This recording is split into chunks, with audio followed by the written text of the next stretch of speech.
ten yra didžiulė šalis, ten yra vilties, vat, koks jūsų jausmas yra? Kažkur pilve, ta prasme, jie turi vilties ar vis dėlto... Aš nenoriu to sakyti, bet aš pasakysiu, ne, aš manau, kad dauguma šitų žmonių dabar jaunų, talentingų ir protingų žus, nes eina kariauti tik tai šitie. Ir aš labai tikiuosi, kad šitie mano naujieji draugai žus tik tada, kada aš jau atsirišiu nuo jų ir kada šitos emocijos man nebebus tokios stiprios. Ir nes jie eina kariauti už savo šalį, o tiems, kuriems nusispjauti, jie tiesiog sėdi ir gyvena toliau. Ir tokių, vat, kaip pasakyti, visi, kas bent kiek nors supranta apie valstybės valdymą, kurie nori kitokios Ukrainos, jie visi išėjo į frontą. Ir visi ten žus. Aš taip įsivaizduoju.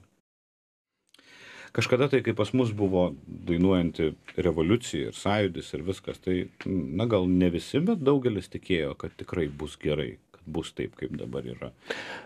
Ten sunku patikėti, ar ne? Man sunku patikėti pagal patirtį, kurią aš patyriau tenai, nes dėl to, kad tokių žmonių yra labai mažai.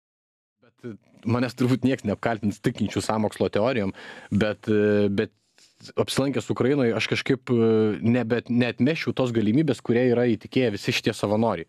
Kad juos sąmoningai tenai siunčia, laiko, neremia, vien tam, kad jie visi žūtų, nes jų, kaip pasakyti, jų pagrindinė idėja yra kovoti su korupcija šalyje, kuri ten iš tikrųjų yra milžiniška bėda. Ten jinai matoma vos apsilankius pirmoji įstaigai, iš karto supranti, kad ta šalis turi didelių problemų su korupcija. Tai jų visų savanorių viena iš idėjų yra tai, kad mes susitvarkom dabar su rusais, ir grįžtam susitvarkom Kijeve su šitais visais vagim.